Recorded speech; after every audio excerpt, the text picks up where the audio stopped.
sur lesquels on a un peu de mal à les engager, qui est d'une part le multilinguisme, qui est un combat en Écosse qui est un petit peu réduit à l'apprentissage du gaélique, magnifique langue de demeurant, mais pour les ponts culturels, c'est important aussi de se rappeler que maîtriser deux langues européennes, dont une extra-britannique, c'est important. Et c'est, du point de vue de la création et du point de vue des rencontres humaines, c'est très très important. Et puis également, se rappeler que vous avez vécu mai 68, je ne sais pas si c'est du bon ou du mauvais côté de la Manche, mais en tout cas que faire ses études à l'étranger, ça peut mener loin, enfin ça peut mener loin à la fois en termes d'apprentissage et puis en termes aussi de découverte, d'ouverture professionnelle. Et c'est aussi un champ où on a du mal, je veux dire, l'action publique de l'État et avec ses partenaires, en particulier l'Alliance française, a un petit peu de mal à convaincre, notamment les Écossais, que faire des études en France, ça peut avoir du sens. Donc, il y a tellement d'étudiants étrangers en Écosse quand on parle d'ouverture culturelle, on oublie que ça se vit des deux côtés. Ça se vit au point de départ, au point d'arrivée. Voilà, donc je vous remercie de ce témoignage. Excusez-moi, c'est un peu opportuniste, mais parce que ça rejoint nos préoccupations. Et je me réjouis d'être avec vous aujourd'hui et demain également. Donc j'invite tous ceux qui le souhaitent, si vous n'avez pas eu assez aujourd'hui, de venir sur un programme légèrement différent à Édimbourg. Merci.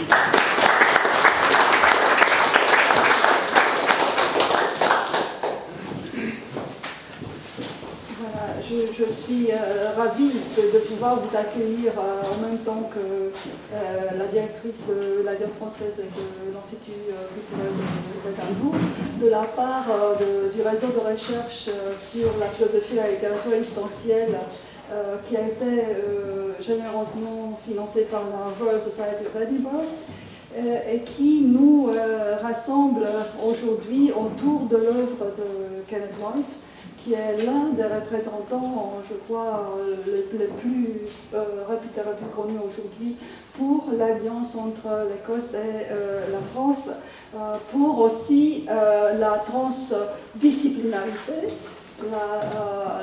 l'interdisciplinarité, le transculturalisme, puisque hier on a déjà apprécié nombre de communications qui avaient rapport aussi bien à l'écologie ou à la géographie qu'à la littérature et à la philosophie. Aujourd'hui, on va à nouveau rassembler plusieurs côtés de l'œuvre de Kenneth White et notamment on a le bonheur d'accueillir ici des organisations de géopolitique d'Écosse.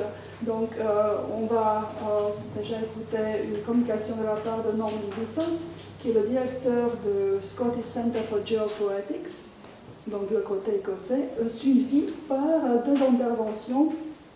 L'une de la part d'Olivier Penaud-Lacassagne de l'Université Sorbonne Nouvelle, Paris 3, l'autre de la part d'Arnaud Villani, qui enseigne la philosophie au lycée de Nice. Après une pause, parce qu'il va y avoir une pause, on va quand même avoir un moment pour se détendre et respirer et en parler, bien sûr, de ces communications.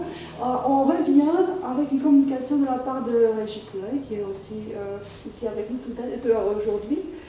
Il est le président de l'Institut international de géopoésie. Donc il y a plusieurs associations, y compris celle mentionnée tout à l'heure d'Emmanuel Dall'Agrio, l'association des amis des lecteurs de Kenneth White.